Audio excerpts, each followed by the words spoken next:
Hello everyone, you're watching News Mongolia on MNB World. It's Tuesday, April the 25th. I'm Batsir Namshir. Our top stories for News Mongolia. The official visit of Polish President Andrzej Duda begins. Introducing AI-based solutions to the mining industry. Mongolia's economy to accelerate in 2023, but reforms and diversification needed to sustain growth. For the news, stay tuned.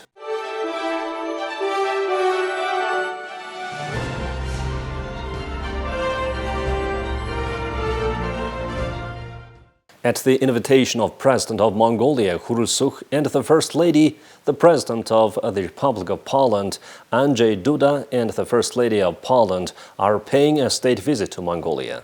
The plane carrying President Duda landed at Chinggishang International Airport on Monday. President Duda and the First Lady were welcomed by the Minister of Foreign Affairs of Mongolia, Polish Ambassador to Mongolia, and other officials.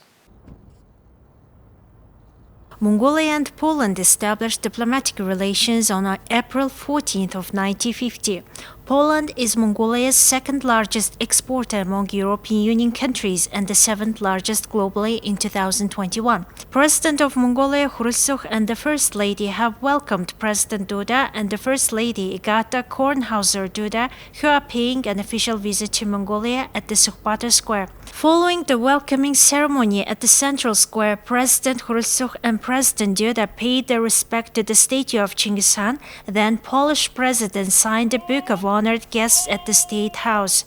During the visit, President Khurelsukh and President Duda held official talks and discussed issues such as friendly relations and cooperation in the international relations. Mongolian officials discussed cooperation with Poland on major goals included in Mongolia's long-term development policy Vision 2050, the mid-term New Revival policy, the food supply and security, and 1 billion trees campaigns, and the President's Message 2100 scholarship program. The presidents also exchanged views on expanding and developing relations in agriculture, light industry, infrastructure, education, and culture.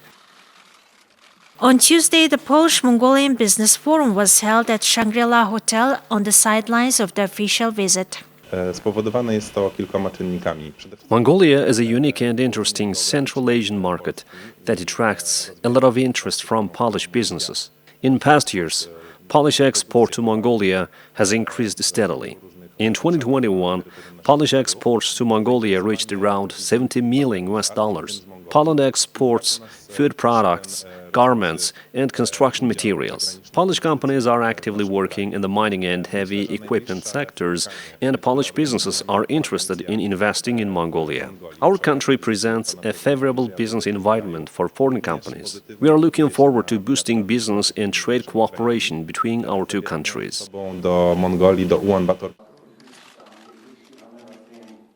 Andrzej Duda was elected President of the Republic of Poland in 2015 and was re-elected in the 2020 presidential election. This will be the first visit of a Polish president to Mongolia since the visit of President Bronisław Komorowski in 2013. According to the World Bank report, Mongolia's economy is projected to accelerate to 5.2% growth in 2023 from 4.7% in 2022 as mining and export expanded. The post-pandemic recovery in services continues. Growth is also anticipated to be supported this year by household consumption, which is expected to remain steady as the labor market improves, along with substantial public investment according to the World Bank's latest Mongolia economic update. Services, particularly tourism, are projected to continue recovering from restrictions associated with the pandemic, offsetting sluggish agricultural production due to the recent harsh winter. However, labor force participation remains below its pre-COVID level. In addition, high inflation, debt, increasing fiscal risks, external sector imbalances, and over-reliance on the mining sector pose challenges to the economy. Risks to the outlook are tilted to the downside and include negative economic impacts from larger than expected tightening of monetary policy in advanced economies, geopolitical tensions, accumulation of sizable government contingent liabilities, and uncertainty related to coal export agreements. Economic growth is expected to accelerate to about 6% in 2024-2025 as mining production increases. Nevertheless, reforms to promote economic diversification remain critical to sustaining growth and building resilience to domestic, external, and climate shocks. A more dynamic labor market will complement diversification efforts by increasing productivity in non-mining sectors. The report proposes steps to strengthen labor markets with reforms aimed at expanding labor opportunities for the workforce, upgrading skills, and creating a comprehensive labor market information system. Mongolia's development would benefit from increasing inclusion by raising women's labor force participation, providing more opportunities for young people, and bringing more urban residents into the workforce. The report further highlights the importance of fiscal discipline and reforms to enhance governance to improve fiscal sustainability and resilience, exchange rate flexibility, better prioritization of investment projects, and boosting export revenues and capital inflows are necessary to rebuild Mongolia's foreign exchange reserves and ease the pressure on the balance of payments. A meeting on digitalization in Mongolian mining was attended by representatives of major Australian technology companies. The meeting covered opportunities and challenges to localizing artificial intelligence, such as cloud computing, machine learning, the Internet of Things technology, and digital infrastructure. Machine learning algorithms can quickly model 3D images of mineral deposits. Using AI or machine learning-based algorithms improves safety in mining. Recently, more driverless vehicles have been transporting coal and gold. This is the reason for the reduction in accidents and deaths. Before, it used to take 1 month to a year to estimate the size of a mineral deposit. Now it's very strong advantage to determine a mineral deposit in 5 to 10 minutes.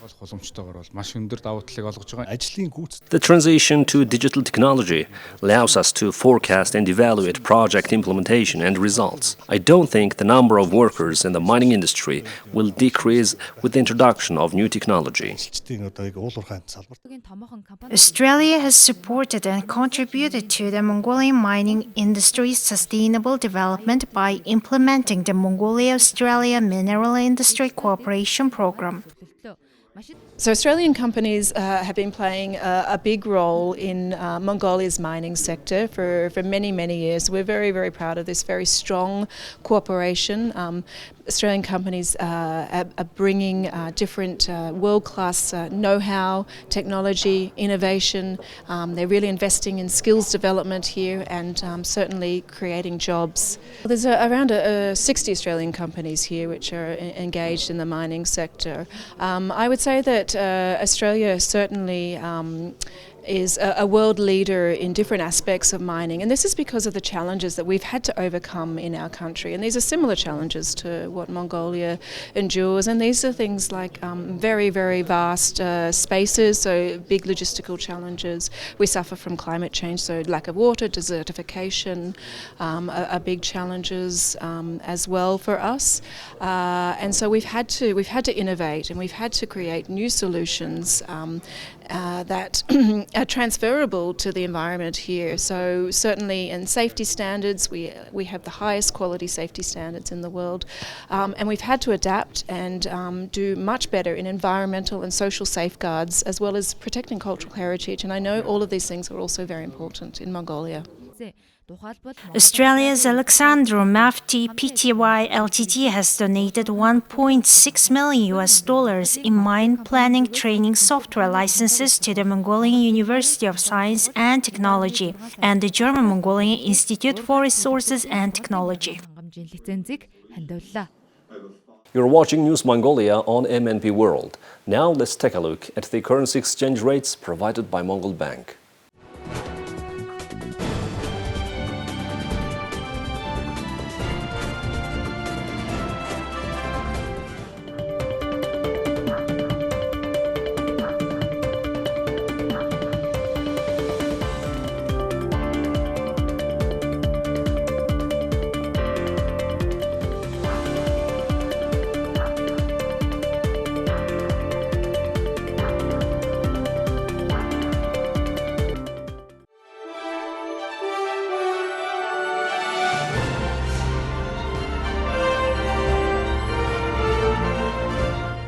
Now let's take a look at international news from our partner agencies. The UN Security Council meeting is taking place in New York. On Monday, the United Nations Secretary-General criticized Russia's invasion of Ukraine while seated next to Russian Foreign Minister Sergei Lavrov at UN headquarters. And guiding vision. The establishment of the United Nations. We face unprecedented and interlocking crises, but the multilateral system is under greater strain than at any time since the creation of the United Nations. Tensions between major powers are at an historic high. So are the risks of conflict through misadventure or miscalculation. Russia's invasion of Ukraine, in violation of the United Nations Charter and international law, is causing massive suffering and devastation to the country and its people, and adding to the global economic dislocation triggered by the COVID-19 pandemic. Mr. President, Excellencies, our institution was created for crisis. Throughout its history, the United Nations has overcome seemingly intractable conflicts and deep divisions. We must find a way forward and act now, as we have done before, to stop the slide towards chaos and conflict. It's time to deepen cooperation and to strengthen multilateral institutions to find common solutions to common challenges. Members of this Council, particularly those that enjoy the privilege of serving permanently, have a particular responsibility to make multilateralism work rather than contribute to its dismemberment. Guterres' comments came as Lavrov was chairing a meeting on the UN Charter. Russia is currently the president of the UN Security Council. The presidency regularly rotates among members. Russia is one of 5 permanent members of the Security Council. During a meeting at the United Nations on Monday, the U.S. ambassador to the United Nations called on the Russian foreign minister to release Wall Street Journal reporter Ivan Gershkovich and Paul Whelan, an American corporate security executive. I'm calling on you right now. Sitting across from Sergei Lavrov, Linda Thomas-Greenfield called on him to release the prisoners. Lavrov was chairing a meeting on the UN Charter. Russia is currently the president of the UN Security Council. That we encourage. Russia has violated universal human rights and fundamental freedoms both outside and inside its own borders. It has violated international law. That includes the wrongful detention of American citizens. Paul Whelan, Trevor Reed, Brittany Griner, and now Evan Gershkovich. Trevor and Brittany are now thankfully home, safe and sound. But Russia has imprisoned Paul Whelan and now detaining Evan Gershkovich to use as political bargaining chips, human pawns. Paul was simply in the wrong place at the wrong time.